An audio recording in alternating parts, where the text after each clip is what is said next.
ഇന്നലത്തെ അപേക്ഷിച്ച് Indian box ഓഫീസിൽ നിന്നും അതോടൊപ്പം തന്നെ വേൾഡ് വൈഡ് ബോക്സ് ഓഫീസിൽ നിന്നും വലിയ രീതിയിലുള്ള കളക്ഷൻ വർധനവാണ് മാർക്കോ എന്ന ചിത്രത്തിൽ കാണാൻ സാധിച്ചിട്ടുള്ളത്. അത് ഇന്നത്തെ ബുക്ക് മൈ ഷോ ആപ്പിലെ ബുക്കിംഗ് കാര്യങ്ങളെല്ലാം എടുത്തു നോക്കിയാൽ നമുക്ക് മനസ്സിലാവും. വളരെ വലിയ കളക്ഷൻ വർധനവിലേക്ക് ഇന്ന് 13ാമത്തെ ദിവസം ബുധനാഴ്ച സിനിമയ്ക്ക് എത്തപ്പെടാൻ സാധിച്ചതിൻ്റെ പ്രധാന കാരണം ചിത്രത്തിൻ്റെ തെലുങ്ക് വേർഷൻ ഇന്നാണ് തിയേറ്ററിൽ എത്തിയത്. 300-ൽ കൂടുതൽ തിയേറ്ററിൽ റിലീസായി. അതോടൊപ്പം തന്നെ GCCയിൽ ചിത്രത്തിൻ്റെ ഹിന്ദി വേർഷൻ ഇന്ന് റിലീസായി. അതൊക്കെ സിനിമയെ നല്ല രീതിയിലുള്ള കളക്ഷനിലേക്ക് എത്തിച്ചിട്ടുണ്ട്. അതോടൊപ്പം തന്നെ ഇന്ന് ന്യൂ ഇയർ ആണ്. എല്ലാവർക്കും എന്തെങ്കിലും ഒരു എൻ്റർടൈൻമെൻറ്റ് മൂവീസ് എന്ന് കാണണം. അത്തരത്തിൽ മാർക്കോ എന്ന സിനിമയ്ക്ക് ഒട്ടനവധി പേരാണ് ഇന്ന് ടിക്കറ്റ് എടുത്ത് വെച്ചിട്ടുള്ളത്. ഇന്ന് ചിത്രം വേൾഡ് വൈഡിൽ നിന്ന് തൂക്കാൻ വേണ്ടി പോകുന്ന കളക്ഷൻ നാളെ ചിത്രത്തിന് വേൾഡ് വൈഡിൽ നിന്ന് തൂക്കാൻ വേണ്ടി സാധിക്കുമോ എന്ന് ചോദിച്ചാൽ അത് നമുക്ക് ഒരിക്കലും പറയാൻ വേണ്ടി സാധിക്കില്ല. കാരണം ഇന്ന് ന്യൂ ഇയർ ആണ്.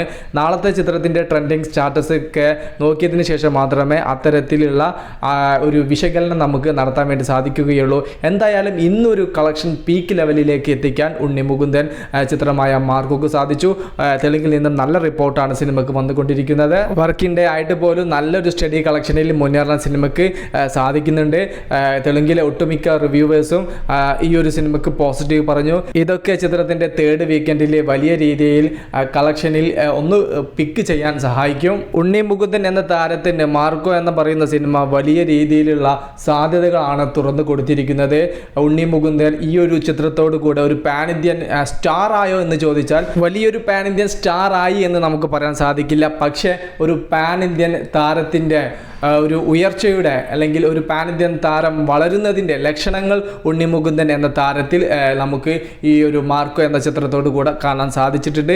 അതിനുള്ള പ്രധാന കാരണം ഹിന്ദി വെർഷനിലൂടെ നല്ല രീതിയിലുള്ള പ്രേക്ഷകരെ തിയേറ്ററിലെത്തിക്കാനും അതോടൊപ്പം നല്ല രീതിയിലുള്ള കളക്ഷൻ നേടിയെടുക്കാനും സിനിമയ്ക്ക് സാധിച്ചു. മാത്രമല്ല തെലുങ്ക് വേർഷനും നല്ല രീതിയിലുള്ള ഒരു അഭിപ്രായം കിട്ടിയിരിക്കുന്നു. മലയാളത്തിൻ്റെ കാര്യം പിന്നെ പറയേണ്ടല്ലോ, നല്ലൊരു റെസ്പോൺസ് കാര്യങ്ങളെല്ലാം ഓൾറെഡി വന്നു കഴിഞ്ഞതാണ്. ഇനി ചിത്രത്തിൻ്റെ തമിഴ് വേർഷൻ ഇറങ്ങുന്നുണ്ട് ജനുവരി 3-ാം തീയതി.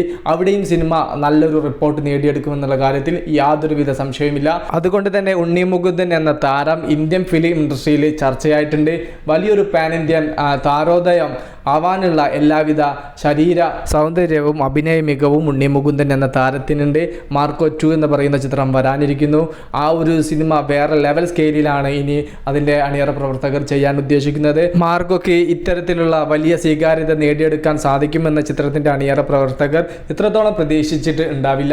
വലിയ ബഡ്ജറ്റിൽ വലിയ ക്യാൻവാസിലാണ് മാർക്കോ 2 വരാൻ വേണ്ടി പോകുന്നത്. അന്യഭാഷയിൽ നിന്നും ഇവിടെ എത്തി ഹിറ്റായ കാന്താര 2-നൊക്കെ വേണ്ടി നമ്മൾ കാത്തിരിക്കുന്നില്ലേ, അതുപോലെ മാർക്കോ 2-വിന് വേണ്ടിയിട്ടും അന്യഭാഷക്കാർ കാത്തിരിക്കുന്ന ഒരു കാലഘട്ടം വരാനിരിക്കുന്നു. അങ്ങനെ സംഭവിച്ചാൽ ഉണ്ണി മുകുന്ദൻ എന്ന താരത്തെ മാർക്കോ 2 എന്ന ചിത്രത്തോടു കൂടെ ഒന്നും കൂടെ ഒരു പാൻ ഇന്ത്യൻ സ്റ്റാർ പട്ടം ഉറപ്പിക്കാനുള്ള ഒരു അവസരമാണ് വരാൻ വേണ്ടി പോകുന്നത്. അതുകൊണ്ട് തന്നെ മാർക്കോ 2 ഇതിലും മികച്ച ക്വാളിറ്റിയിൽ ചെയ്യേണ്ടത് ചിത്രത്തിൻ്റെ അണിയറ പ്രവർത്തകർക്കും ഉണ്ണി മുകുന്ദനും ആവശ്യം തന്നെയാണ്. ഒരു പാൻ ഇന്ത്യൻ താരത്തിന് വേണ്ടുന്ന ക്വാളിറ്റി ഉണ്ണി മുകുന്ദൻ എന്ന താരത്തിനുണ്ടോ? നിങ്ങൾക്ക് എന്ത് തോന്നുന്നു? Just comment. Movie plus media. ഞാൻ ജിനുജനാസ്.